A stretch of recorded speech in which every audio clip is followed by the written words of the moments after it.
পবিত্র ও মহিমান্বিত সেই আল্লাহ তাআলা, যিনি তাঁর এক বান্দাকে রাতের বেলায় মসজিদে হারাম থেকে মসজিদে আকসায় নিয়ে গেলেন, যার পারিপার্শ্বিকতাকে আমি আগেই বরকতপূর্ণ করে রেখেছিলাম, যেন আমি তাকে আমার অদৃশ্য জগতের কিছু নিদর্শন দেখাতে পারি। মূলত সর্বশ্রোতা ও সর্বস্রষ্টা তো স্বয়ং তিনি। আমি মূসাকেও কিতাব দিয়েছি। আমি এই কিতাবকে বনী ইসরায়েলের হেদায়েতের উপকরণ বানিয়েছিলাম। আমি আদেশ দিয়েছিলাম, আমাকে ছাড়া অন্য কাউকে তোমরা নিজেদের কর্মবিধায়ক রূপে গ্রহণ করো না। তোমরা হচ্ছে সেসব লোকের বংশধর যাদের আমি নূহের সাথে নৌকায় আরোহণ করিয়েছিলাম। অবশ্যই সে ছিল আমার এক কৃতজ্ঞ বান্দা। আমি বনী ইসরায়েলদের প্রতি তাদের কিতাবের মধ্যে এ কথার ঘোষণা দিয়েছিলাম, অবশ্যই তোমরা দুবার আমার জমিনে বিপর্যয় সৃষ্টি করবে এবং মানুষের ওপর তখন বড় বেশি বাড়াবাড়ি করবে। অতঃপর এ দুয়ের প্রথমটির নির্ধারিত সময় যখন এসে হাজির হল, তখন তোমাদের বিপর্যয় বন্ধ করার জন্য আমি তোমাদের উপর আমার এমন কিছু বান্দাকে পাঠিয়েছিলাম যারা ছিল বীরত্বের অধিকারী। অতঃপর তারা তোমাদের ঘরে ঘরে প্রবেশ করে সবকিছুই তছনছ করে দিয়ে গেল।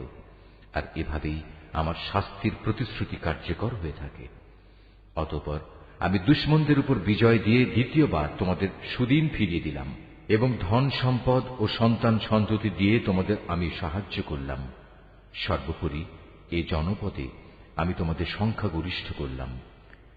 যদি তোমরা কোনো ভালো কাজ করে থাকো, তা করেছ একান্তভাবে তোমাদের নিজেদের জন্য।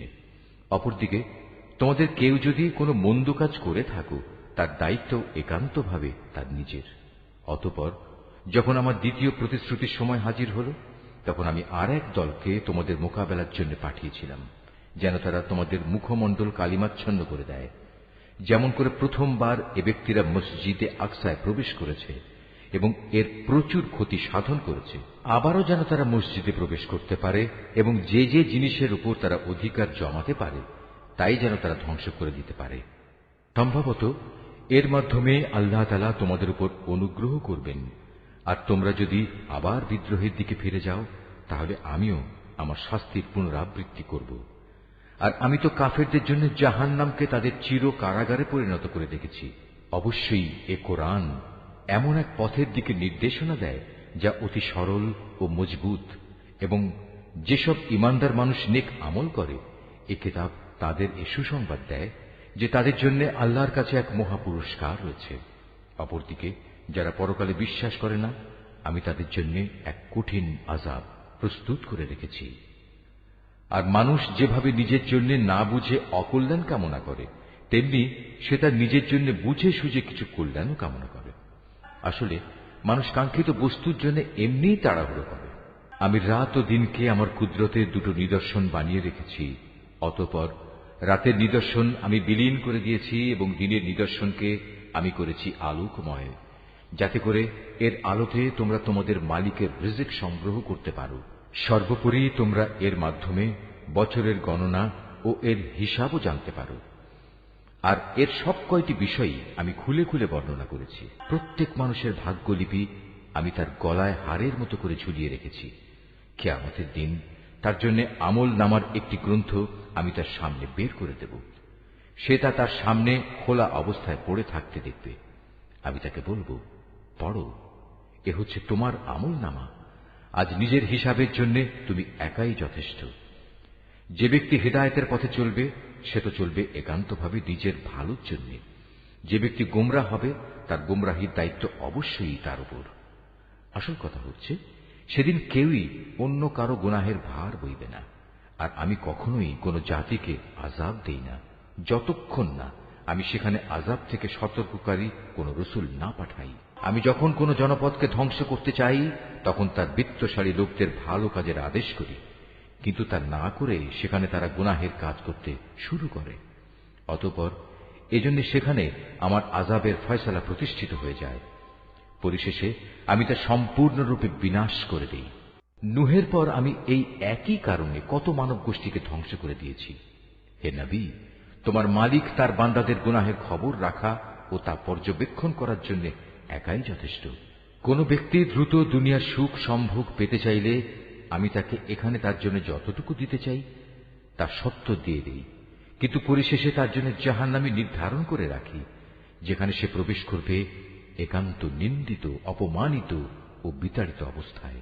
অপরদিকে যারা আখিরাত ও তার সাফল্য কামনা করে এবং তা পাওয়ার জন্য যে পরিমাণ চেষ্টা করা উচিত তেমনি ভাবেই চেষ্টা করে, সর্বোপরি যারা হয় সত্যিকার মোমেন, মূলত তারাই হচ্ছে এমন লোক যাদের চেষ্টা সাধনা আল্লাহর দরবারে কবুল হয়। হে নবী, আমি এদের যারা দুনিয়া চায় এবং ওদের যারা আখিরাত চায় সবাইকেই তোমার মালিকের দান থেকে সাহায্য করে যাচ্ছি, এবং তোমার মালিকের দান কারো জন্যই বন্ধ নয়। হে নবী, তুমি দেখো কিভাবে আমি পার্থিব সম্পদের বেলায় তাদের একজনকে আরেকজনের উপর শ্রেষ্ঠত্ব দান করলাম। অবশ্য মর্যাদার দিক থেকে আখিরাত অনেক বড়, তার ফজিলত বহুলাংশে বেশি। হে মানুষ, আল্লাহর সাথে তোমরা অন্য কাউকে মাবুদ বানিও না, নতুবা পরকালে তোমরা নিন্দিত, অপমানিত ও নিঃসহায় হয়ে পড়বে। তোমার মালিক আদেশ করছেন, তোমরা তাকে বাদ দিয়ে অন্য কারো ইবাদত করো না, এবং তোমরা তোমাদের পিতামাতার সাথে সৎ ব্যবহার করো। তাদের একজন কিংবা উভয়ই যদি তোমার জীবদ্দশায় বার্ধক্যে উপনীত হয়, তাহলে তাদের সাথে বিরক্তিসূচক কিছু বলো না এবং কখনো তাদের ধমক দিও না। তাদের সাথে সম্মানজনক ভদ্রজনিত কথা বলবে। অনুকম্পায় তুমি ওদের প্রতি বিনয় অবনত থেকো এবং বলো, হে আমার মালিক, ওদের প্রতি ঠিক সেভাবেই তুমি দয়া করো যেমনি করে শৈশবে ওরা আমাকে লালন পালন করেছিল। আসলে তোমাদের মালিক তোমাদের মনের ভিতরে যা আছে তা ভালো করেই জানেন। তোমরা সত্যিই যদি ভালো মানুষ হয়ে থাকো, তাহলে আল্লাহ তাআলা তা মাফ করে দেবেন। কেননা যারা তওবা করে তিনি তাদের গুনাহ মাফ করে দেন। আত্মীয় স্বজনকে তাদের যথার্থ পাওনা আদায় করে দেবে। অভাবগ্রস্ত এবং মুসাফিরদেরও তাদের হক আদায় করে দেবে। কখনো অপব্যয় করো না। অবশ্যই অপব্যয়কারীরা হচ্ছে শয়তানের ভাই, আর শয়তান হচ্ছে তার মালিকের প্রতি বড়ই অকৃতজ্ঞ। যদি তোমাকে কখনো এ হকদারদের বিমুখ করতেই হয়, এ কারণে যে তাকে দেওয়ার মতো সম্পদ তোমার কাছে নেই এবং তুমি তোমার মালিকের কাছ থেকে অনুগ্রহ কামনা করছো, যা পাওয়ার তুমি আশাও রাখো, তাহলে একান্ত নম্রভাবে তাদের সাথে কথা বলো। কখনো নিজের ব্যয়ের হাত গর্দানের সাথে বেঁধে রেখো না, যাতে কার কোনো প্রকাশ পায়। আবার তা সম্পূর্ণ খুলেও রেখো না, অন্যথায় বেশি খরচ করার কারণে তুমি নিন্দিত, নিঃস্ব হয়ে যাবে। তোমার মালিক যাকে চান তার রিজিক বাড়িয়ে দেন, আবার যাকে চান তাকে তা কম করে দেন। অবশ্যই তিনি তার বান্দাদের প্রয়োজন সম্পর্কে ভালোভাবেই জানেন এবং তাদের অবস্থাও তিনি দেখেন। তোমরা তোমাদের সন্তানদের কখনো দারিদ্র্যের ভয়ে হত্যা করো না। আমি যেমন তাদের রিজিক দান করি, তেমনি তোমাদেরও কেবল আমিই রিজিক দান করি। রিজিকের ভয়ে তাদের হত্যা করা হবে অবশ্যই একটি মহাপাপ। তোমরা ব্যভিচারের ধারে কাছেও যেও না। নিঃসন্দেহে এ হচ্ছে একটি অশ্লীল কাজ এবং নিকৃষ্ট পথ। কোন জীবনকে অন্যায়ভাবে হত্যা করো না, যা আল্লাহ তাআলা হারাম করেছেন। যে ব্যক্তিকে অন্যায়ভাবে হত্যা করা হয়, আমি তার উত্তরাধিকারীকে এ অধিকার দিয়েছি, সে চাইলে রক্তের বিনিময় দাবি করতে পারে, তবে সে যেন হত্যার প্রতিশোধ নেয়ার ব্যাপারে বাড়াবাড়ি না করে। কেননা হত্যার মামলায় যে ব্যক্তি মজলুম, তাকেই সাহায্য করা হবে। এতিমদের মাল সম্পদের কাছেও যেও না, তবে এমন কোন পন্থায় যা এতিমের জন্য উত্তম বলে প্রমাণিত হয় তা বাদে, যতক্ষণ পর্যন্ত সে এতিম তার বয়ঃপ্রাপ্তির পর্যায়ে উপনীত হয় এবং তোমরা এদের দেয়া যাবতীয় প্রতিশ্রুতি মেনে চলো। কেননা কিয়ামতের দিন এ প্রতিশ্রুতির ব্যাপারে তোমাদের জিজ্ঞাসাবাদ করা হবে। কোনো কিছু পরিমাপ করার সময় মাপ কিন্তু পুরোপুরিই করবে, আর ওজন করার জিনিস হলে দাঁড়িপাল্লা সোজা করে ধরবে। লেনদেনের ব্যাপারে এই হচ্ছে উত্তম পন্থা এবং পরিণামের দিক থেকে এটাই হচ্ছে উৎকৃষ্ট। যে বিষয়ে তোমার কোনো জ্ঞান নেই, অযথা তার পেছনে পড়ো না। কেননা কিয়ামতের দিন কান, চোখ ও অন্তর এ সব কয়টির ব্যবহার সম্পর্কে তাকে জিজ্ঞেস করা হবে। আল্লাহর জমিনে কখনোই দম্ভ ভরে চলো না, কেননা যতই অহংকার করো না কেন, তুমি কখনোই জমিন বিদীর্ণ করতে পারবে না, আর উচ্চতায়ও তুমি কখনো পর্বত সমান হতে পারবে না। হে নবী, এগুলো সবই খারাপ কাজ। এর মন্দ দিকগুলো তোমার মালিকের কাছে একান্ত ঘৃণিত। তোমার মালিক ওহির মাধ্যমে যে প্রজ্ঞা দান করেছেন, এ হচ্ছে তার অন্তর্ভুক্ত, যা তোমার মালিক ওহির মাধ্যমে তোমার কাছে পাঠিয়েছেন। তুমি আল্লাহর সাথে অন্য আর কাউকে মাবুদ বানাবে না, অন্যথায় তুমি নিন্দিত, অপমানিত ও আল্লাহর অনুগ্রহ থেকে বঞ্চিত হয়ে জাহান্নামে নিক্ষিপ্ত হবে। এটা কেমন কথা? তোমাদের মালিক তোমাদের জন্য নির্ধারিত করেছেন পুত্র সন্তান আর নিজ ফেরেশতাদের কন্যা হিসেবে গ্রহণ করে নিয়েছেন। তোমরা সত্যিই আল্লাহ তাআলা সম্পর্কে একটা জঘন্য কথা বলে বেড়াচ্ছ। আমি কোরআনে এ কথাগুলো সবিস্তার বর্ণনা করেছি যাতে করে তারা এর থেকে কিছু শিক্ষা গ্রহণ করতে পারে, কিন্তু এই বিষয়টি তাদের ঈমানের প্রতি বিদ্বেষ ছাড়া আর কিছুই বাড়াল না। হে নবী, এদের তুমি বলো, যদি আল্লাহর সাথে আরো মাবুদ থাকত যেমন করে এ মুশরিক লোকেরা বলে, তাহলে অবশ্যই তারা এতদিনে আরশের মালিকের কাছে পৌঁছার একটা পথ বের করে নিত। মূলত এরা আল্লাহ তাআলা সম্পর্কে যা কিছু অবান্তর কথাবার্তা বলে তিনি তার চেয়ে অনেক পবিত্র, অনেক মহিমান্বিত। সাত আসমান, জমিন এ দুয়ের মাঝখানে যা কিছু মজুদ আছে তা সবই আল্লাহ তাআলার পবিত্রতা ও মহিমা ঘোষণা করছে। সৃষ্টিলোকে কোনো একটি জিনিসই এমন নেই যা তার প্রশংসা, পবিত্রতা ও মাহাত্ম্য ঘোষণা করে না, কিন্তু তাদের পবিত্রতা ও মহিমা ঘোষণা তোমরা অনুধাবন করতে পারো না। অবশ্যই তিনি একান্ত সহনশীল ও ক্ষমাপরায়ণ। হে নবী, যখন তুমি কোরআন পাঠ করো তখন তোমার ও যারা পরকালের উপর বিশ্বাস করে না তাদের মাঝে আমি একটি প্রচ্ছন্ন পর্দা এঁটে দিই। আমি তাদের অন্তরের উপর এক ধরনের আবরণ রেখে দিই, ওদের কানে এনে দিই বধিরতা, যাতে করে ওরা তা উপলব্ধি করতে না পারে। তাই তুমি দেখবে যখন তুমি কোরআনে এক আল্লাহ তাআলার কথা স্মরণ করতে থাকো তখন তারা তোমার কাছ থেকে সরে পড়ে। আমি ভালো করেই জানি যখন ওরা কান পেতে তোমার কথা শোনে, তখন ওরা কান পেতে কি কথা শোনে আমি এও জানি। যখন এই জালেমরা নিজেদের মধ্যে সলা পরামর্শ করে বলে, তোমরা তো একজন জাদুগ্রস্ত লোকেরই অনুসরণ করে চলেছ। হে নবী, দেখো এরা তোমার ব্যাপারে কি ধরনের উপমা তৈরি করেছে। মূলত এসব কারণেই এরা গোমরা হয়ে গেছে, অতএব এরা সঠিক পথের সন্ধান পাবে না। এ মূর্খ লোকেরা বলে, আমরা মৃত্যুর পর হাড্ডিতে পরিণত হয়ে পচে গেলেও কি নতুন সৃষ্টিরূপে পুনরায় উত্থিত হব? তুমি তাদের বলো, মৃত্যুর পর তোমরা পাথর হয়ে যাও কিংবা লোহায় পরিণত হও, সর্বাবস্থায় তোমরা পুনরুত্থিত হবে। কিংবা এমন কিছু সৃষ্টি তোমাদের ধারণায় যার বাস্তবায়ন হওয়া খুবই কঠিন। অচিরেই তারা বলবে, অবস্থা এমন হলে কে আমাদের পুনরায় জীবিত করবে? তুমি বলো, হ্যাঁ, তিনিই করবেন, যিনি তোমাদের প্রথমবার সৃষ্টি করেছেন। অতঃপর তুমি দেখবে তারা তোমার সামনে মাথা নাড়াবে এবং বলবে, তাহলে কবে হবে এসব কিছু? তুমি বলো, সম্ভবত সেদিন খুব শীঘ্রই সংঘটিত হবে, যেদিন আল্লাহ তাআলা তোমাদের ডাক দেবেন এবং তোমরা সবাই তার প্রশংসা করতে করতে তার ডাকে সাড়া দেবে। আর তোমরা ভাববে সামান্য কিছু সময়ই তোমরা কবরে কাটিয়ে এসেছ। হে নবী, আমার বান্দাদের বলে দাও তারা যেন কথা বলার সময় এমন সব কথা বলে যা উত্তম, কেননা শয়তান খারাপ কথা দ্বারা তাদের মাঝে বিভেদ সৃষ্টির উস্কানি দেয়, আর শয়তান তো হচ্ছে মানুষের প্রকাশ্য দুশমন। হে মানুষ, তোমাদের মালিক তোমাদের সম্পর্কে ভালো করেই জানেন। তিনি চাইলে তোমাদের উপর দয়া করেন, আবার চাইলে তিনি তোমাদের শাস্তি দেন। হে নবী, আমি তো তোমাকে তাদের উপর কোনো অভিভাবক করে পাঠাইনি। তোমার মালিক তাদের ভালো করেই জানেন যা আসমান সমূহ ও জমিনের মাঝে মজুদ রয়েছে। আমি এক একজন নবীকে এক একজনের উপর মর্যাদা দান করেছি। এমনি ভাবেই আমি দাউদকে জবুর কিতাব দান করে মর্যাদাবান করেছি। হে নবী, এদের বলো, তোমরা আল্লাহকে বাদ দিয়ে যাদের মাবুদ মনে করে ডাকো তাদের ডেকে দেখো, দেখবে তারা তোমাদের কষ্ট দূর করা কিংবা তা বদলে দেওয়ার কোনো ক্ষমতাই রাখে না। ওরা যাদের ডাকে তারা স্বয়ং নিজেরাই তো তাদের মালিকের কাছে পৌঁছার উসিলা তালাশ করতে থাকে। তারা দেখতে চায় তাদের মধ্যে কে আল্লাহ তাআলার নিকটতর হতে পারে এবং তারা তাঁরই দয়া প্রত্যাশা করে, তাঁর আযাবকে ভয় করে। মূলত তোমার মালিকের আযাব এমনই একটি বিষয় যা একান্ত ভীতিপ্রদ। এমন কোন একটি জনপদ নেই যা আমি কিয়ামতের দিন আসার আগেই ধ্বংস করে দেব না, কিংবা তাদের আমি কঠোর আযাব দেব না। এসব কথা তো আমার পাঠানো কিতাবেই লিপিবদ্ধ আছে।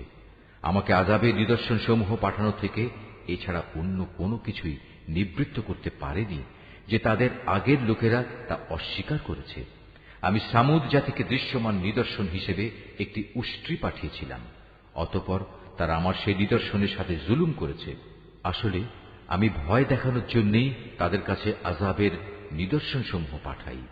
হে নবী, স্মরণ করো যখন আমি তোমাকে বলেছিলাম তোমার মালিক জ্ঞানের পরিধি দিয়ে সব মানুষদের পরিবেষ্টন করে আছেন।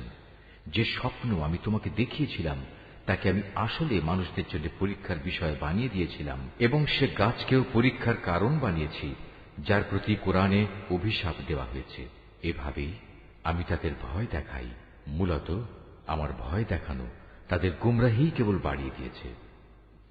স্মরণ করো যখন আমি ফেরেশতাদের বললাম তোমরা আদমকে সাজদা করো, তখন তারা সবাই আমার আদেশে সাজদা করল, ইবলিস ছাড়া।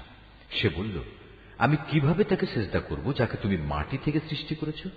সে বলল, তুমি কি একে দেখেছ যাকে তুমি আমার উপর মর্যাদা দান করলে? যদি তুমি আমাকে কিয়ামত পর্যন্ত অবকাশ দাও তাহলে আমি অবশ্যই তার গোটা বংশধরদের নিজের আয়ত্তে নিয়ে আসব, তবে একটি ক্ষুদ্র দল ছাড়া যারা বেঁচে থাকতে পারবে। আল্লাহ তাআলা বললেন, যাও, দূর হয়ে যাও এখান থেকে। তাদের মধ্যে যারা তোমার আনুগত্য করবে তোমাদের সবার শাস্তি হচ্ছে জাহান্নাম, আর জাহান্নামের শাস্তিও পুরোপুরি দেয়া হবে। এদের মধ্যে যাকেই পারো তুমি তোমার আওয়াজ দিয়ে গোমরা করে দাও। তোমার যাবতীয় অশ্বারোহী ও পদাতিক বাহিনী নিয়ে তাদের উপর গিয়ে চড়াও হও। ধন সম্পদ ও সন্তান সন্ততিতে তুমি তাদের সাথী হয়ে যাও এবং যত পারো তাদের মিথ্যা প্রতিশ্রুতি দিতে থাকো। আর শয়তান তাদের যে প্রতিশ্রুতি দেয় তা প্রতারণা ছাড়া আর কিছুই নয়। নিঃসন্দেহে যারা আমার খাস বান্দা তাদের উপর তোমার কোনো ক্ষমতা চলবে না। হে নবী, তোমার মালিক অবশ্যই তাদের কর্মবিধায়ক হিসেবে যথেষ্ট।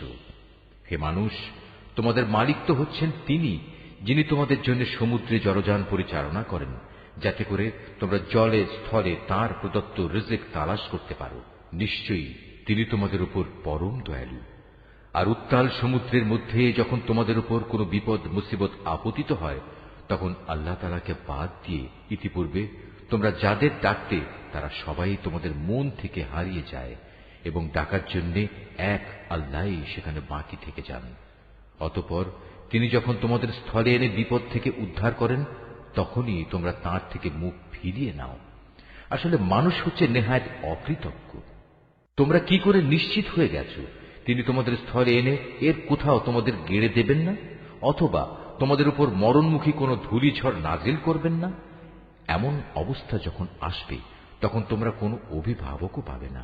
অথবা তোমরা এ ব্যাপারেও কি নিশ্চিত হয়ে গেছো যে তিনি পুনরায় তোমাদের সেই সমুদ্রে নিয়ে যাবেন না, এবং স্থলে এসে যে আচরণ তোমরা তার সাথে করেছো তোমাদের সেই অকৃতজ্ঞতার শাস্তি স্বরূপ তিনি অতঃপর তোমাদের উপর প্রচন্ড ঝড় পাঠাবেন না এবং তোমাদের উত্তাল সমুদ্রে ডুবিয়ে দেবেন না?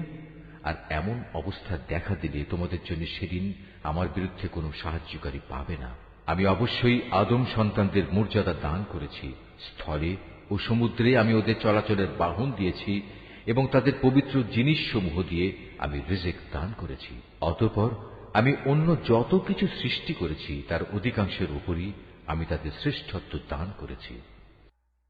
যেদিন আমি প্রত্যেক জাতিকে তাদের নেতাদের সাথে ডাকব, সেদিন যাদের আমলনামা তাদের ডান হাতে দেয়া হবে তারা খুশি হয়ে তা পড়তে শুরু করবে। তাদের উপর সেদিন বিন্দু মাত্র জুলুম করা হবে না। যে ব্যক্তি জেনে বুঝে এই দুনিয়ায় সত্য থেকে অন্ধ হয়ে থেকেছে, পরকালেও সে আল্লাহর নিয়ামত থেকে অন্ধ থেকে যাবে এবং হেদায়েত থেকেও সে হবে পথহারা। হে নবী, আমি তোমার প্রতি যে ওহী পাঠিয়েছি তার প্রচার ও প্রতিষ্ঠা থেকে তোমার পদস্খলন ঘটাবার ব্যাপারে এরা কোনো প্রকার চেষ্টা থেকেই বিরত থাকেনি, যাতে করে তুমি ওহীর বদলে আমার সম্পর্কে কিছু মিথ্যা কথা বানাতে শুরু করো। যদি তেমন কিছু করতে তাহলে এরা তোমাকে তাদের ঘনিষ্ঠ বন্ধু বানিয়ে দিত। যদি আমি তোমাকে তখন অবিচল না রাখতাম তাহলে তুমি অবশ্যই তাদের দিকে সামান্য কিছুটা হলেও ঝুঁকে পড়তে। আর এমনটি যদি হতো তাহলে এ জীবনে যেমন আমি তোমাকে দ্বিগুণ শাস্তি আস্বাদন করাতাম, তেমনি মৃত্যু পরবর্তী কালেও আমি তোমাকে দ্বিগুণ শাস্তি আস্বাদন করাতাম। তুমি আমার বিরুদ্ধে তখন কোনোই সাহায্যকারী পেতে না। হে নবী, এরা এ ব্যাপারেও কোনো চেষ্টা ত্রুটি করেনি যে তোমাকে এ ভূখণ্ড থেকে উৎখাত করে এর বাইরে কোথাও ফেলে দেবে। যদি তেমনটি হতো তাহলে তোমার পরে তারা নিজেরাও সেখানে সামান্য কিছুক্ষণই মাত্র টিকে থাকতে পারত। তোমার আগে আমি যত নবী রসুল পাঠিয়েছিলাম তাদের ব্যাপারে এই ছিল আমার নিয়ম। আর তুমি আমার সে নিয়মের কখনো রদবদল দেখতে পাবে না। হে নবী, সূর্য ঢলে যাওয়ার পর থেকে রাতের অন্ধকার পর্যন্ত সময়ের ভেতর নামাজ প্রতিষ্ঠা করবে এবং ফজরের সময় কোরআন তেলাওয়াত জারি রাখবে। অবশ্য ফজরের কোরআন তেলাওয়াত সহজেই পরিলক্ষিত হয়। রাতের কিছু অংশে তাহাজ্জুদ নামাজ প্রতিষ্ঠা করো। এটা তোমার জন্য ফরজ নামাজের অতিরিক্ত একটা নামাজ। আশা করা যায় তোমার মালিক এর বরকত দ্বারা তোমাকে প্রশংসিত মর্যাদায় প্রতিষ্ঠিত করবেন।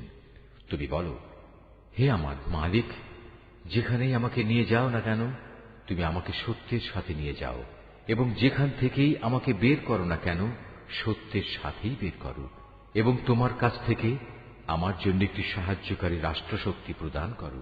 তুমি ঘোষণা দাও, সত্য এসে গেছে এবং মিথ্যা চিরতরে বিলুপ্ত হয়ে গেছে। অবশ্য মিথ্যাকে বিলুপ্ত হতেই হবে। আমি কোরআনে যা কিছু নাজিল করি তা হচ্ছে ঈমানদারদের জন্য তাদের রোগের উপশমকারী ও রহমত, কিন্তু এ সত্ত্বেও তা জালেমদের জন্য ক্ষতি ছাড়া আর কিছুই বৃদ্ধি করে না। যখন আমি মানুষদের উপর কোন রকম অনুগ্রহ করি, তখন তারা কৃতজ্ঞতার বদলে আমার দিক থেকে মুখ ফিরিয়ে নেয় এবং নিজেকে দূরে সরিয়ে নিয়ে যায়। আবার যখন কোন রকম কষ্ট মুসিবত তাকে স্পর্শ করে, তখন সে একেবারে নিরাশ হয়ে পড়ে। নবী, এতে তুমি বলো, প্রত্যেক ব্যক্তি নিজ প্রকৃতির উপর কাজ করে যাচ্ছে। অতঃপর তোমাদের মালিক ভালো করে জানেন কে সঠিক পথের উপর রয়েছে। হে নবী, এরা তোমার কাছে জানতে চায় রূহ কি জিনিস। তুমি এদের বলো, রূহ হচ্ছে আমার মালিকের আদেশ সম্পর্কিত একটি বিষয়। আসলে সৃষ্টি রহস্য সম্পর্কে তোমাদের যা কিছু জ্ঞান দেয়া হয়েছে তা নিতান্ত কম। তারপরেও আমি তোমার প্রতি যে কতটুকু ওহী পাঠিয়েছি, যদি আমি চাইতাম তা অবশ্যই তোমার উপর থেকে প্রত্যাহার করে নিতে পারতাম। আর তেমন কিছু হলে তুমি আমার মোকাবেলায় কোনোই সাহায্যকারী পেতে না। কিন্তু এটা হচ্ছে তোমার মালিকের একান্ত দয়া, এতে কোনো সন্দেহ নেই। তোমার উপর তার অনুগ্রহ অনেক বড়। তুমি তাদের এও বলো, যদি সব মানুষ ও জিন এ কাজের জন্য একত্রিত হয় যে তারা এ কোরআনের অনুরূপ কোনো কিছু বানিয়ে আনবে, তাতেও তারা এর মতো কিছু তৈরি করে আনতে পারবে না। যদিও এ ব্যাপারে তারা একে অপরের সাহায্যকারী হয়, তবুও নয়। আমি কোরআনের মধ্যে মানুষদের বোঝানোর জন্য বহু উপমা দ্বারা হেদায়েতের বাণী বিশদভাবে বর্ণনা করেছি, কিন্তু অধিকাংশ মানুষই তা অমান্য না করে ক্ষান্ত হল না। এরা বলে, কখনোই আমরা তোমার উপর ঈমান আনব না যতক্ষণ না তুমি আমাদের জন্য এই জমিন থেকে এক প্রস্রবণ ধারা প্রবাহিত না করবে, কিংবা তোমার জন্য খেজুরের অথবা আঙুরের একটি বাগান তৈরি হবে এবং তাতে তুমি অসংখ্য নদী নালা বইয়ে দেবে, অথবা যেমন করে তুমি কিয়ামত সম্পর্কে বলো সে অনুযায়ী আসমানকে টুকরো টুকরো করে আমাদের উপর ফেলে দেবে, অথবা স্বয়ং আল্লাহ তাআলা ও তার ফেরেশতাকে আমাদের সামনে এনে দাঁড় করিয়ে দেবে, কিংবা থাকবে তোমার কোনো স্বর্ণ নির্মিত ঘর, অথবা তুমি আরোহণ করবে আসমানে। কিন্তু আমরা তোমার আকাশে চড়ার ঘটনাও বিশ্বাস করব না যতক্ষণ না তুমি সেখান থেকে আমাদের জন্য একটি কিতাব নিয়ে আসবে যা আমরা পড়তে পারব। হে নবী, তুমি এদের শুধু এটুকু বলো, মহান পবিত্র আমার আল্লাহ তাআলা, আমি তো কেবল তাঁর পক্ষ থেকে একজন মানুষ, একজন রাসূল বই, কিছুই নই। যখনই মানুষদের কাছে আল্লাহ তাআলার কাছ থেকে হেদায়েত আসত, তখন তাদের ঈমান আনা থেকে এছাড়া অন্য কোনো জিনিসই বিরত রাখেনি যে তারা বলতো, আল্লাহ তাআলা আমাদের মতো একজন মানুষকে কি নবী করে পাঠালেন? হে নবী, তুমি তাদের বলো, যদি এই জমিনে ফেরেশতারাই বসবাস করত এবং তারা এখানে নিশ্চিন্তভাবে ঘুরে বেড়াত, তাহলে অবশ্যই আমি তাদের জন্য আসমান থেকে কোনো ফেরেশতাকেই নবী করে পাঠাতাম। তুমি বলো, আমার এবং তোমাদের মাঝে আল্লাহ তাআলাই আমি মনে করি সাক্ষী হিসেবে যথেষ্ট। অবশ্যই তিনি তার বান্দাদের সম্পর্কে জানেন, তিনি তাদের সব আচরণও দেখেন।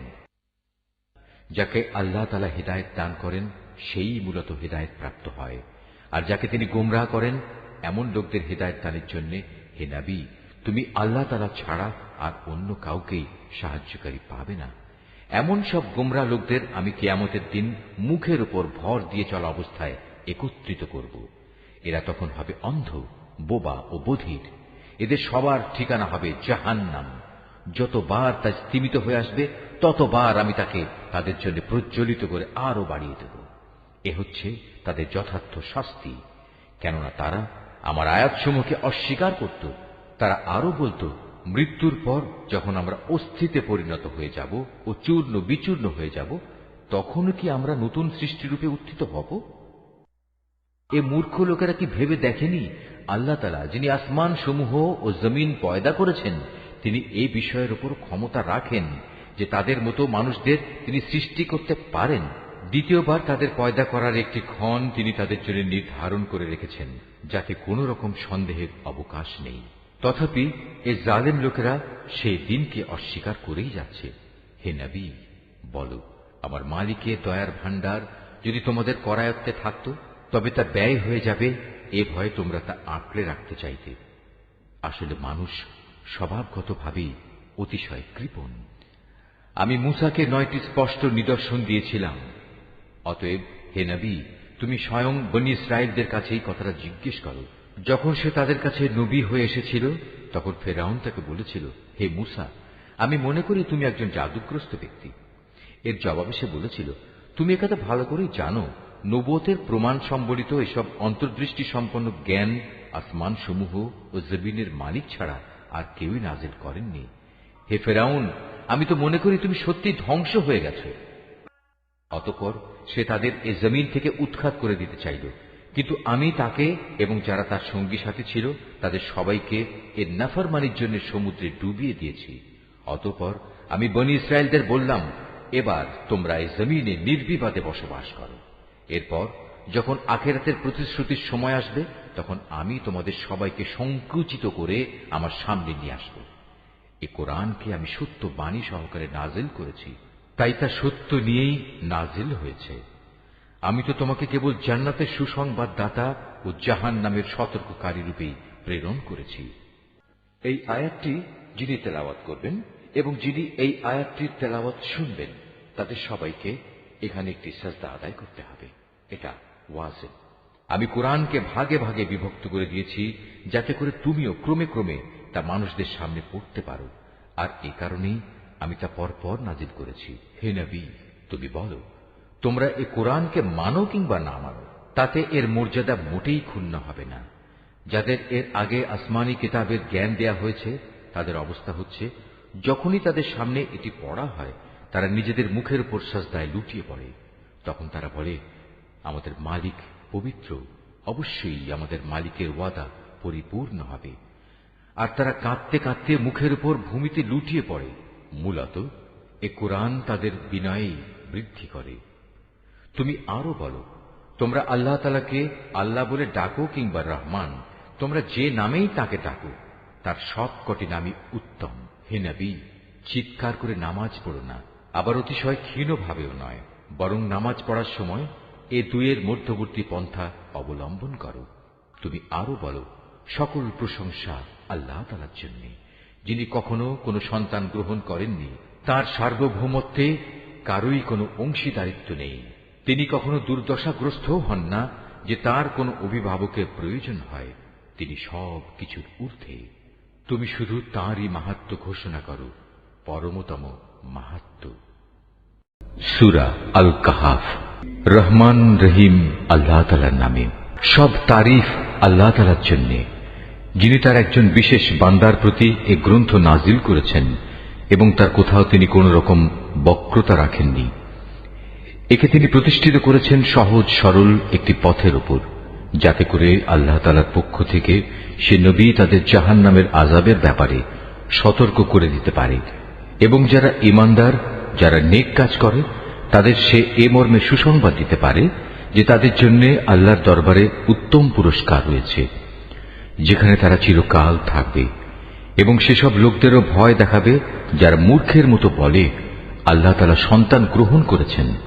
এ দাবির পক্ষে তাদের কাছে কোনো জ্ঞান সম্মত দলিল প্রমাণ নেই। তাদের বাপ দাদাদের কাছেও এ ব্যাপারে কোনো যুক্তি ছিল না। এটা সত্যিই বড় একটি কঠিন কথা যা তাদের মুখ থেকে বের হচ্ছে। আসলে তারা জঘন্য মিথ্যা ছাড়া কিছুই বলেনি।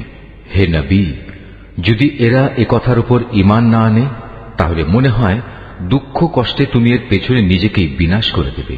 যা কিছু এই জমিনের বুকে আছে, আমি তাকে তার জন্য শোভা বর্ধনকারী করে পয়দা করেছি, যাতে করে মানুষদের আমি পরীক্ষা করতে পারি যে তাদের মধ্যে কাজকর্মের দিক থেকে কে বেশি উত্তম।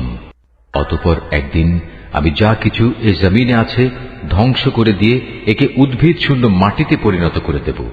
হে নবী, তুমি গুহা ও পাহাড়ের উপত্যকার অধিবাসীদের সম্পর্কে কি মনে করো? তারা আমার নিদর্শন সমূহের মধ্যে একটি বিস্ময়কর নিদর্শন ছিল। ঘটনাটি এমন হয়েছিল, কতিপয় যুবক যখন গুহায় আশ্রয় নিল এবং আল্লাহর দরবারে এই বলে দোয়া করল, হে আমাদের মালিক, একান্ত তোমার কাছ থেকে আমাদের উপর অনুগ্রহ দান করো। আমাদের এই কাজকর্ম আঞ্জাম দেওয়ার জন্য তুমি আমাদের সঠিক পথ দেখাও। অতঃপর আমি গুহার ভেতরে তাদের কানে বহু বছর ধরে ঘুমের পর্দা লাগিয়ে রাখলাম। তারপর এক পর্যায়ে আমি তাদের ঘুম থেকে উঠিয়ে দিলাম, যাতে করে আমি একথা জেনে নিতে পারি তাদের দুদলের মধ্যে কোন দলটি ঠিক করে বলতে পারে যে তারা কতদিন সেখানে অবস্থান করেছিল। হে নবী, আমি তোমার কাছে তাদের বৃত্তান্ত সঠিকভাবে বর্ণনা করছি। মূলত তারা ছিল কতিপয় নওজোয়ান ব্যক্তি যারা তাদের মালিকের উপর ঈমান এনেছিল। আমি তাদের হেদায়েতের পথে এগিয়েও দিয়েছিলাম। আমি তাদের অন্তঃকরণকে ধৈর্য দ্বারা দৃঢ়তা দান করেছি। যখন তারা আল্লাহর পথে দাঁড়িয়ে গেল এবং ঘোষণা করল, আমাদের মালিক তো হচ্ছেন তিনি, যিনি আসমান সমূহ ও জমিনের মালিক। আমরা কখনো আল্লাহ তাআলা ছাড়া আর কাউকে ডাকব না। যদি আমরা এমন অযৌক্তিক কথা বলি তাহলে তা হবে মারাত্মক দিন বিরোধী কাজ। এরা হচ্ছে আমাদের স্বজাতির লোক, যারা তাকে বাদ দিয়ে অসংখ্য মাবুদের গোলামি গ্রহণ করেছে।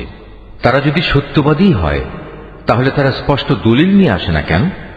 তার চাইতে বড় জালেম আর কে যে আল্লাহ তাআলার উপর মিথ্যা আরোপ করে?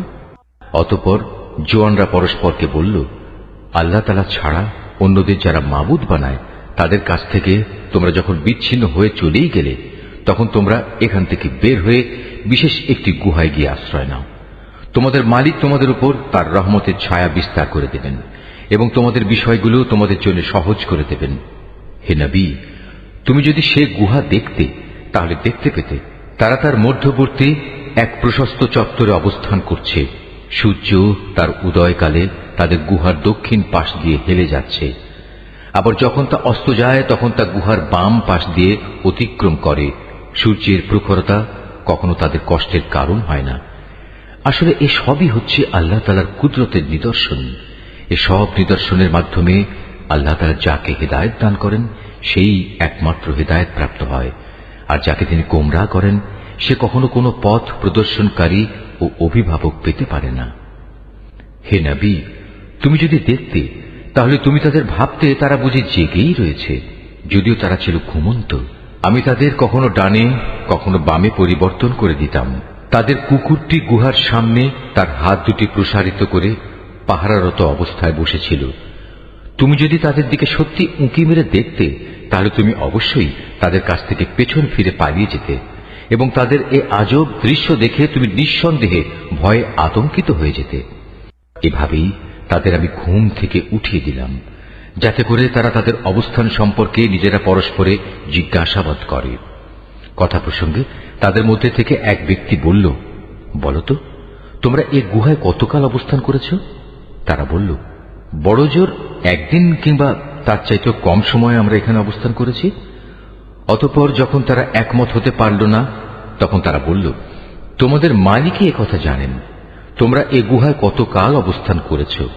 এখন সে বিতর্ক রেখে বরং তোমরা তোমাদের একজনকে তোমাদের এ রৌপ্য মুদ্রা সহ শহরে পাঠাও।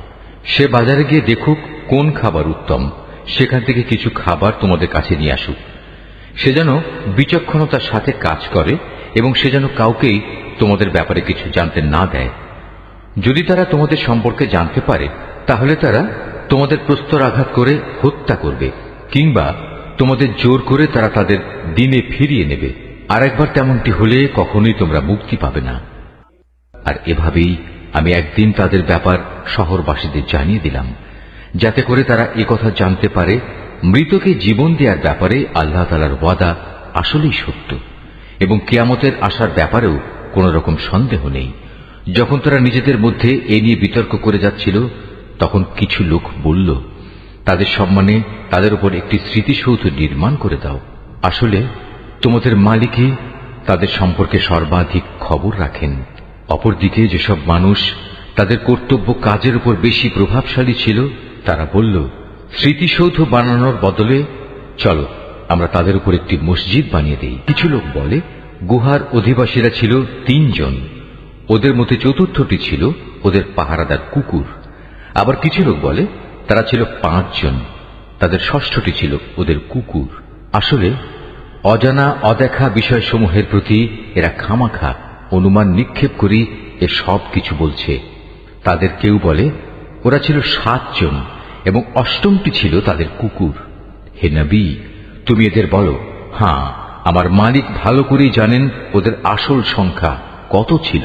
তাদের সংখ্যা খুব কম সংখ্যক লোকই বলতে পারে।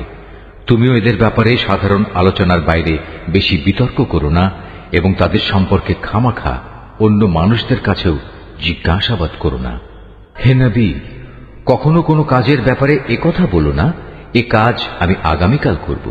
হ্যাঁ, বরং এভাবে বলো, আল্লাহ তাআলা যদি চান তাহলেই আমি আগামীকাল এ কাজটা করব। যদি কখনো কোনো কিছু ভুলে যাও তাহলে তোমার মালিককে স্মরণ করো এবং বলো, সম্ভবত আমার মালিক এ কাহিনীর চাইতে নিকটতর কোনো কল্যাণ দিয়ে আমাকে পথ দেখাবেন। তারা তাদের এ গুহায় কাটিয়েছে মোট 300 বছর। কেউ অবশ্য এর সাথে আরো 9 বছর যোগ করেছে। হে নবী, তুমি বলো, বস্তুত একমাত্র আল্লাহ তাআলাই সঠিক করে বলতে পারেন ওরা গুহায় কত বছর কাটিয়েছে। আসমান সমূহ ও জমিনের যাবতীয় অজানা অদেখা বিষয়ের জ্ঞান তো একমাত্র তার জন্য নির্দিষ্ট রয়েছে। কত সুন্দর দ্রষ্টা তিনি, কত সুন্দর শ্রোতা তিনি। তিনি ছাড়া তাদের দ্বিতীয় কোনোই অভিভাবক নেই। আল্লাহ তাআলা নিজের কর্তৃত্ব ও ক্ষমতায় অন্য কাউকে কখনো শরীক করেন না। হে নবী, তোমার উপর তোমার মালিকের যে কিতাব নাজিল করা হয়েছে তা তুমি তেলাওয়াত করতে থাকো। তার কিতাবে বর্ণিত কথাবার্তা রদবদল করার কেউই নেই। তিনি ছাড়া তুমি আর কোনোই আশ্রয়স্থল পাবে না। হে নবী, তুমি নিজেকে সদা সেসব মানুষদের সাথে রেখে চলবে যারা সকাল সন্ধ্যায় তাদের মালিককে ডাকে। তারা একমাত্র তাঁরই সন্তুষ্টি কামনা করে এবং কখনো তাদের কাছ থেকে তোমার স্নেহের দৃষ্টি ফিরিয়ে নিও না। কখনো এমন কোন ব্যক্তির কথা মতো চলো না যার অন্তঃকরণকে আমি আমার স্মরণ থেকে গাফেল করে দিয়েছি। আর যে ব্যক্তি নিজের প্রবৃত্তির গোলামি করতে শুরু করেছে এবং যার কার্যকলাপ আল্লাহ তাআলার সীমানা লঙ্ঘন করেছে।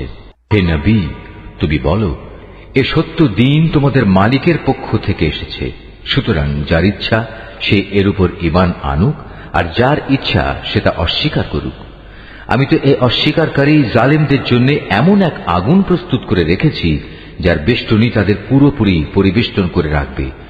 যখন তারা পানির জন্য ফরিয়াদ করতে থাকবে তখন এমন এক গলিত ধাতুর মতো পানীয় দ্বারা তাদের ফরিয়াদের জবাব দেয়া হবে যা তাদের সমগ্র মুখমণ্ডল জ্বালিয়ে পুড়িয়ে দেবে। কি ভীষণ হবে সে পানীয়, আর কি নিকৃষ্ট হবে তাদের আশ্রয়ের স্থানটি। আর যারাই আল্লাহ তাআলার উপর ঈমান এনেছে এবং ভালো কাজ করেছে তাদের কোনো আশঙ্কা নেই। আমি কখনো তাদের বিনিময় বিনষ্ট করি না যারা নেক কাজ করে। এদের জন্য রয়েছে এমন এক স্থায়ী জান্নাত যার পাদদেশ দিয়ে ঝর্ণাধারা প্রবাহিত হবে। তাদের সেখানে সোনার কাঁকুন দ্বারা অলঙ্কৃত করা হবে। তারা পরিধান করবে সূক্ষ্ম ও পুরু রেশমের পোশাক। উপরন্তু তারা সমাসীন হবে এক সুসজ্জিত আসনে। কত সুন্দর তাদের বিনিময়, কত চমৎকার তাদের আশ্রয়ের এই স্থানটি। হে নবী, তাদের শিক্ষার জন্য তুমি 2 জন লোকের উদাহরণ পেশ করো, যাদের একজনকে আমি 2টো আঙুরের বাগান দান করেছিলাম এবং এ 2টো কতিপয় খেজুর গাছ দ্বারা পরিবেষ্টিত করে রেখেছিলাম। আবার এ 2-এর মধ্যবর্তী স্থানকে পরিণত করেছিলাম একটি সুফলা শস্য ক্ষেত্র রূপে। উভয় বাগানই এক পর্যায়ে যথেষ্ট ফল দান করল। ফলদানে বাগান 2টো কোনো রকম ত্রুটি করেনি। উভয় বাগানের ফাঁকে ফাঁকে আমি পানির ঝর্ণাধারাও প্রবাহিত করে রেখেছিলাম। এক পর্যায়ে তার অনেক ফল হয়ে গেল। অতঃপর একদিন সে তার সাথীকে কথা প্রসঙ্গে বলল, দেখো, আমি ধন সম্পদের দিক থেকে তোমার চাইতে যেমন বড়, তেমনি জনবলেও আমি তোমার চাইতে বেশি শক্তিশালী। নিজের শক্তি সামর্থ্যের ব্যাপারে বাড়াবাড়ি করতে করতে সে নিজের বাগানে গিয়ে প্রবেশ করল এবং বলল, আমি ভাবতেই পাচ্ছি না এ বাগানের সৌন্দর্য কোনোদিন নিঃশেষ হয়ে যাবে। আমি এও মনে করি না একদিন এসব ধ্বংস হয়ে কিয়ামত প্রতিষ্ঠিত হবে এবং কিয়ামতের পর আমাকে যদি আমার মালিকের সামনে ফিরিয়ে নেওয়াও হয় তাহলে এর চাইতে উৎকৃষ্ট কোনো কিছু আমি সেখানে পাব। তার সে গরিব সাথীটি যে তার সাথে কথা বলছিল বলল, এ পার্থিব সম্পদ দেখে তুমি কি সত্যি সে মহান সত্তাকে অস্বীকার করছো, যিনি তোমাকে প্রথমত মাটি থেকে অতঃপর শুক্র কণা থেকে পয়দা করেছেন, পরিশেষে তিনি তোমাকে একটি মানুষের আকৃতিতে পূর্ণাঙ্গ করেছেন? কিন্তু আমি তো বিশ্বাস করি সেই সৃষ্টিকর্তা আল্লাহ তাআলাই হচ্ছেন আমার মালিক, এবং আমার মালিকের কোনো কাজের সাথেই আমি কাউকে শরীক করি না। কত ভালো হতো তুমি যখন তোমার ফলবতী বাগানে প্রবেশ করলে তখন যদি তুমি একথা বলতে, আল্লাহ তাআলা যা চেয়েছেন তাই হয়েছে। আল্লাহ তাআলা ব্যতিরেকে কারোই কিছু ঘটানোর শক্তি নেই। যদিও তুমি আমাকে ধনে জনে তোমার চাইতে কম দেখলে, কিন্তু আমি আল্লাহ তাআলার উপর ঈমান রাখি। সম্ভবত আমার মালিক আমাকে তোমার এ পার্থিব বাগানের চাইতে উৎকৃষ্ট আখিরাতের কোনো বাগান দান করবেন, এবং অকৃতজ্ঞতার জন্য তোমার বাগানের উপর আসমান থেকে এমন কোনো বিপর্যয় নাজিল করবেন, ফলে তা উদ্ভিদ শূন্য এক বিরান ভূমিতে পরিণত হয়ে যাবে, কিংবা তার পানি তার জমিনের নিচেই অন্তর্হিত হয়ে যাবে। তেমন কিছু হলে তুমি কখনো তা আবার খুঁজে আনতে পারবে না। অতঃপর তাই ঘটল, তার বাগানের ফল ফলারিকে বিপর্যয় এসে ঘিরে ফেলল। তখন সে ব্যক্তি সেই ব্যয়ের উপর যা সে বাগানের শোভাবর্ধনের পেছনে করেছিল হাতের উপর হাত রেখে আক্ষেপ করতে লাগল। বাগানের অবস্থা এমন হল যা তা মুখ থুবড়ে পড়ে থাকল, এবং সে নিজের ভুল বুঝতে পেরে বলতে লাগল, কত ভালো হতো যদি আমি আমার মালিকের ক্ষমতার সাথে অন্য কাউকে শরীক না করতাম। যারা বাহাদুরি করেছে তাদের কোনো দলই আজ তাকে আল্লাহর এই প্রতিশোধের মোকাবেলায় সাহায্য করার জন্য অবশিষ্ট রইল না, না সে নিজে কোন রকম প্রতিশোধ নিতে পারল। কেননা এখানে রক্ষা করার যাবতীয় এখতিয়ার একমাত্র আল্লাহ তাআলার, যিনি একমাত্র সত্য, পুরস্কার দানে ও পরিণাম নির্ধারণে তিনিই উত্তম। হে নবী, তুমি এদের কাছে দুনিয়ার জীবনের উদাহরণ পেশ করো। এই জীবনটা হচ্ছে এমন যেমন আমি আকাশ থেকে পানি বর্ষণ করি, যার কারণে জমিনের উদ্ভিদ ঘন সুশোভিত হয়ে ওঠে, অতঃপর এক সময় বাতাসটা উড়িয়ে নিয়ে ফেরে। মূলত আল্লাহ তাআলা সব কিছুর উপর প্রচন্ড ক্ষমতাবান। ধন সম্পদ ও সন্তান সন্ততি হচ্ছে তোমাদের পার্থিব জীবনের কতিপয় অস্থায়ী সৌন্দর্য মাত্র। চিরস্থায়ী হচ্ছে মানুষের নেক কাজ, আর তা হচ্ছে তোমার মালিকের কাছে পুরস্কার পাওয়ার জন্য অনেক ভালো। আর কোনো কল্যাণময় কিছু কামনা করতে গেলেও তা হচ্ছে উত্তম। যেদিন আমি পাহাড় সমূহকে চলমান করে সরিয়ে দেব এবং তুমি এই পৃথিবীকে দেখবে তা একটি শূন্য প্রান্তর, সেদিন আমি তাদের মানব কুলকে এক জায়গায় জড়ো করব, কোনো একজনকেও আমি বাদ দেব না। তাদের সবাইকে তোমার মালিকের সামনে সারিবদ্ধভাবে এনে হাজির করা হবে। অতঃপর আমি বলবো, আজ তো তোমরা সবাই আমার কাছে এসে গেছো, ঠিক যেমনি করে আমি তোমাদের প্রথমবার পয়দা করেছিলাম, কিন্তু তোমরা অনেকেই মনে করতে আমি তোমাদের দ্বিতীয়বার আমার কাছে হাজির করার জন্য কোনো সময়সূচি নির্ধারণ করে রাখিনি। অতঃপর তাদের সামনে আমল নামা রাখা হবে। তখন নাফরমান ব্যক্তিদের তুমি দেখবে সে আমল নামায় যা কিছু লিপিবদ্ধ আছে তারা তার কারণে খুবই আতঙ্কগ্রস্ত থাকবে। তারা বলতে থাকবে, হায় দুর্ভাগ্য আমাদের, এ আবার কেমন গ্রন্থ! এ তো দেখছি আমাদের জীবনের ছোট কিংবা বড় প্রত্যেক বিষয়ের হিসাব রেখেছে। তারা যা কিছু করেছে তার প্রতিটি বস্তুই তারা সে গ্রন্থে মজুদ দেখবে। তোমার মালিক সেদিন কার উপর বিন্দুমাত্র জুলুমও করবেন না। স্মরণ করো যখন আমি ফেরেশতাদের বলেছিলাম তোমরা সবাই আদমকে সাজদা করো, তখন তারা সবাই সাজদা করল, কিন্তু ইবলিস সাজদা করল না। সে ছিল আসলে জিনদেরই একজন। সে তার মালিকের আদেশের নাফরমানি করল। যে এত বড় নাফরমানি করল, তোমরা কি তাকে এবং তার বংশধরদের আমার বদলে তোমাদের অভিভাবক হিসেবে গ্রহণ করে চলেছ? অথচ প্রথম দিন থেকেই সে তোমাদের প্রকাশ্য দুশমন। চেয়ে দেখো, জালেমদেরকে নিকৃষ্ট বিনিময় দেয়া হয়েছে। আকাশমণ্ডলী ও পৃথিবী সৃষ্টি করার সময় আমি তাদের কাউকে ডাকিনি, এমনকি স্বয়ং তাদের নিজেদের বানানোর সময়ও তো আমি তাদের ডাকিনি। আসলে আমি তো অক্ষম ছিলাম না যে তাদের পরামর্শ আমার দরকার। অন্যদের যারা গোমরাহ করে আমি তাদের সাহায্য গ্রহণ করি না। যেদিন তিনি এদের বলবেন তোমরা তাদের ডাকো যাদের তোমরা আমার শরীক মনে করতে, ওরা তাদের ডাকবে, কিন্তু তারা তাদের এ ডাকে কোনোই সাড়া দেবে না। আমি এদের উভয়ের মাঝখানে এক মরণ ফাঁদ রেখে দেব। এ নাফরমান লোকেরা যখন আযাব দেখতে পাবে তখন তারা বুঝে যাবে তারা এক্ষুনি সেখানে গিয়ে পতিত হচ্ছে, আর একবার সেখানে পতিত হলে ওরা তা থেকে কখনোই মুক্তির পথ পাবে না। আমি মানুষের বোঝার জন্য এই কোরআনে সব ধরনের উপমা ও উদাহরণ বিশদভাবে বর্ণনা করেছি, কিন্তু মানুষের অধিকাংশই এ নিয়ে তর্ক করে। হেদায়েত যখন মানুষের সামনে এসে গেল, তখন ঈমান আনা ও গুনাহের জন্য তাদের মালিকের কাছে ক্ষমা চাওয়া থেকে তাদের কোন জিনিস বিরত রাখছে? তারা সম্ভবত পূর্ববর্তী মানুষদের অবস্থা তাদের কাছে এসে পৌঁছানোর কিংবা আমার আযাব তাদের সামনে এসে হাজির হবার অপেক্ষা করছে। আমি তো রসুলদের পাঠাই যে তারা মানুষদের জন্য জান্নাতের সুসংবাদবাহী ও জাহান্নামের সতর্ককারী হবে, কিন্তু যারা কুফরি করেছে তারা ছোটখাটো বিষয় নিয়ে ঝগড়া শুরু করে যাতে তারা সত্যকে ব্যর্থ করে দিতে পারে।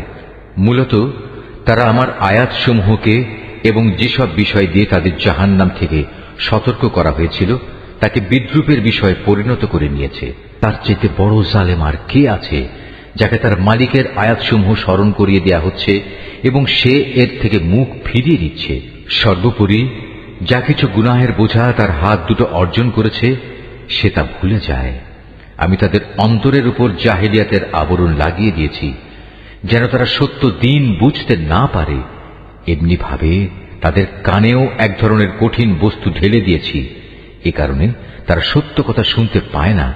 অতএব হে নবী, তুমি ওদের যতই হেদায়েতের পথে ডাকো না কেন, তাদের কখনো হেদায়েত দেয়া হবে না।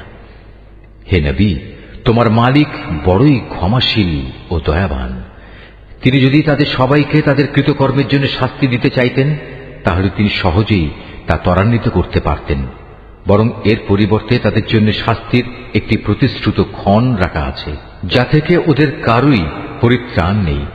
এই জনপদ ও তাদের অধিবাসীরা যখন আল্লাহ তাআলা সীমা লঙ্ঘন করেছিল তখন আমি তাদের নির্মূল করে দিয়েছি। তাদের ধ্বংসের জন্যও একটি দিনক্ষণ নির্দিষ্ট ছিল।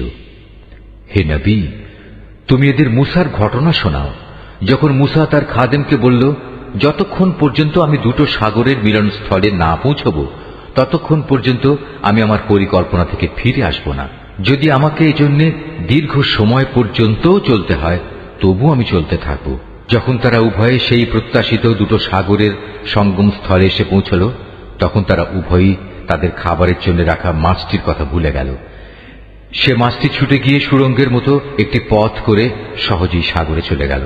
যখন তারা আরো কিছু দূর এগিয়ে গেল তখন সে তার খাদেমকে বলল, এবার আমাদের নাস্তা নিয়ে এসো, আমরা আজকের সফরে সত্যি ভারী ক্লান্ত হয়ে পড়েছি। সে বলল, তুমি কি দেখোনি আমরা যখন শিলাখণ্ডের পাশে বিশ্রাম করছিলাম তখন আমি মাছের কথা ভুলেই গিয়েছিলাম। আসলে শয়তানি আমাকে ভুলিয়ে দিয়েছে যে আমি তার কথাটা স্মরণ রাখব। আর সে মাছটিও কি আশ্চর্যজনক পদ্ধতিতে নিজের পথ ধরে সাগরের দিকে নেমে গেল। সে বলল, হ্যাঁ, এই তো হচ্ছে সেই জায়গা যে স্থানটির আমরা সন্ধান করছিলাম। মাছটি চলে যাওয়ার জায়গাই হচ্ছে সাগরের মিলনস্থল। অতঃপর তারা নিজেদের পথের চিহ্ন ধরে ফিরে চলল। এরপর তারা সেখানে পৌঁছলে তারা আমার বান্দাদের মাঝ থেকে একজন পুণ্যবান বান্দাকে সেখানে পেল, যাকে আমি আমার অনুগ্রহ দান করেছি। উপরন্তু তাকে আমি আমার কাছ থেকে বিশেষ জ্ঞান দান করেছিলাম। মূসা তাকে বলল, আমি কি তোমার অনুসরণ করতে পারি যাতে করে আল্লাহ তাআলার কাছ থেকে যে জ্ঞান তোমাকে শেখানো হয়েছে তার কিছু অংশ তুমি আমাকে শেখাতে পারো?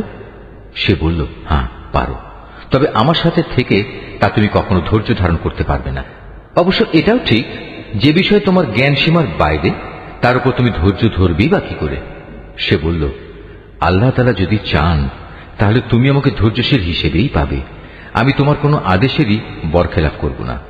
সে বলল, আচ্ছা, যদি তুমি আমাকে অনুসরণ করোই তাহলে কোনো বিষয় নিয়ে আমাকে কিছু জিজ্ঞেস করবে না, যতক্ষণ না সে কথা আমি নিজেই তোমাকে বলে দেব। অতঃপর তারা দুজন পথ চলতে শুরু করল। নদীর পাড়ে এসে উভয়ই একটি নৌকায় আরোহণ করল। নৌকায় উঠেই সে তাকে ছিদ্র করে দিল। সে বলল, তুমি কি এজন্য তাতে ছিদ্র করে দিলে যেন এর আরোহীদের তুমি ডুবিয়ে দিতে পারো? তুমি সত্যি এক গুরুতর অন্যায় কাজ করেছ। মূসার কথা শুনে সে বলল, আমি কি তোমাকে একথা বলিনি আমার সাথে থেকে তুমি কখনো ধৈর্য ধারণ করতে পারবে না? সে বলল, আমি যে ভুল করেছি সে ব্যাপারে তুমি আমাকে পাকড়াও করো না এবং এ ব্যাপারে আমার উপর বেশি কঠোরতাও আরোপ করো না। আবার তারা পথ চলতে শুরু করল।